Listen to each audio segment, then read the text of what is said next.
Welcome to LiCAS.news. I'm Shirley Benedictos, and these are headlines this week.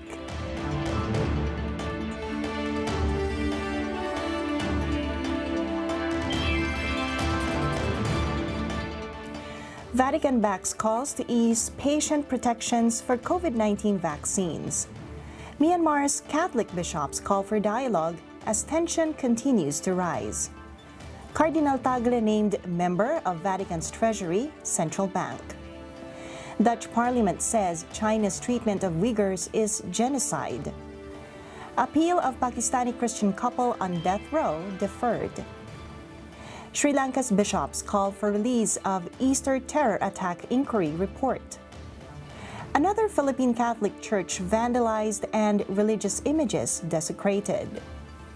Rights group reports increase in online hostility against Christians in China's Hebei province. And now to our stories.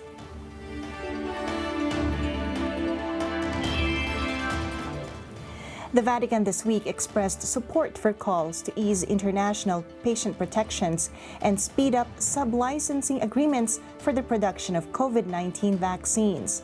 Archbishop Ivan Jurkovic, Vatican permanent observer to the UN, said that some existing mechanisms for compulsory licenses are slowing down the rollout of vaccination programs.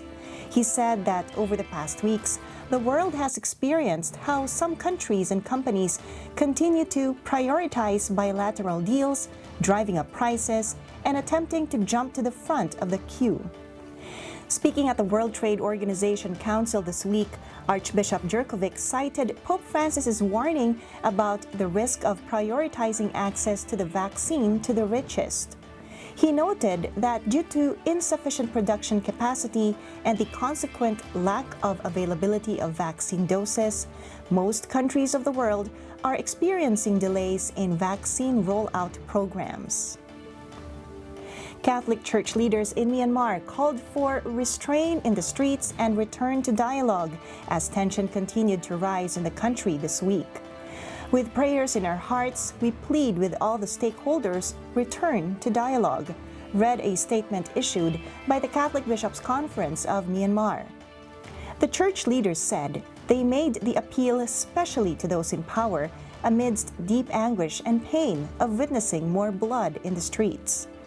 The sad and shocking recent events have brought huge sorrow to our nation, added the bishops. The statement was signed by 16 Catholic bishops, led by Cardinal Charles Mongbo of Yangon, president of the Bishops' Conference. Pope Francis named Cardinal Luis Antonio Tagle, prefect of the Congregation for the Evangelization of Peoples, as a member of the Administration of the Patrimony of the Apostolic See, or ABSA. ABSA acts as the treasury and central bank of Vatican City and the Holy See. It is the office that deals with the provisions owned by the Holy See in order to provide the funds necessary for the Roman Curia to function. Pope Paul VI established ABSA as part of his broader reform of the Roman Curia in the Apostolic Constitution Regimini Ecclesiae Universae, issued on August 15, 1967. Also appointed member of ABSA with Cardinal Tagle is Cardinal Peter Kodwo Apia Turkson, prefect of the Dicastery for Promoting Integral Human Development. The Dutch Parliament on February 25 passed a non-binding motion saying the treatment of the Uyghur Muslim minority in China's Xinjiang region amounts to genocide, the first such move by a European country. Canada also passed a resolution labeling the treatment of the Uyghurs in the People's Republic of China as genocide earlier this week. The Dutch motion stopped short of directly saying that the Chinese Communist government was responsible. The motion said that actions by the Chinese government, such as measures intended to prevent births and having punishment camps, fell under United Nations Resolutions 260, generally known as the Genocide Convention. The Chinese embassy in The Hague said on February 25, any suggestion of a genocide in Xinjiang was an outright lie, and the Dutch parliament had deliberately smeared China and grossly interfered in China's internal affairs. An imprisoned Christian couple facing death sentences after being convicted of sending blasphemous text messages have again had their appeal deferred. Husband and wife Shagufta Kausar and Shafkat Emmanuel have been in prison since 2013 and were convicted and sentenced to death in April 2014. The couple were due to have an appeal hearing at the Lahore High Court on February 24, but it was postponed at the last moment. It has been 6 years since their appeal was first launched. The couple's appeal was earlier due to be heard in April 2020, but was delayed due to the pandemic. At another hearing on February 15, the judges left the court as they were due to hear the appeal. The Catholic bishops of Sri Lanka have called on the government to release the results of an inquiry into the 2019 Easter Sunday bomb attacks that killed more than 260 people. The church leaders have expressed alarm over the decision of President Gotabaya Rajapaksa to appoint a new committee to study the report of a presidential body tasked to look into the incident. Bishop Winston Fernando, head of the Bishops' Conference, said they have a lot of doubts about the whole process. The bomb attacks on April 21, 2019 were blamed on 2 local Muslim groups who had pledged allegiance to the so-called Islamic State.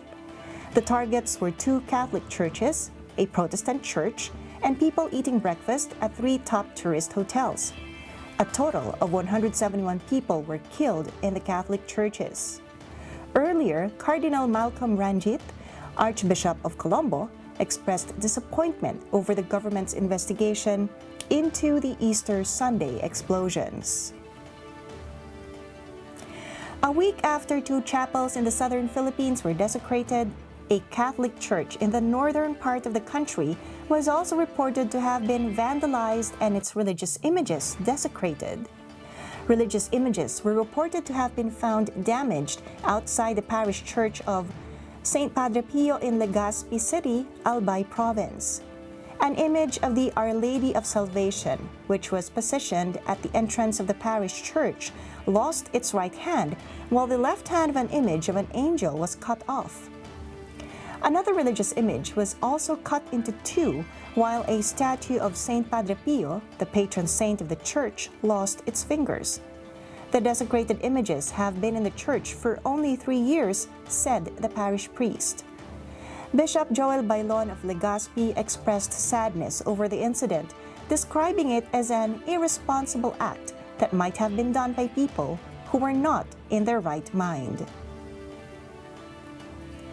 An international human rights organization has reported a sudden and significant increase in online hostility toward Christians in China's Hebei province. The phenomenon came after several social media posts alleged that a coronavirus outbreak in the area in January originated in a church. A report released by the Christian Solidarity Worldwide said Christians who have witnessed the increase in online social hostility are deeply worried. The report said some fear that the Chinese Communist Party or authorities could be involved in some way. It said that Chinese authorities have previously used disinformation to attack Falun Gong practitioners, Uyghur Muslims, and other religious communities. The report said that over 1,000 comments against Christians were posted online before these were eventually censored. And that's all for this week. I'm Shirley Benedictos for LiCAS.news, your independent Catholic news source in Asia. For more stories, visit our website and subscribe to our YouTube channel.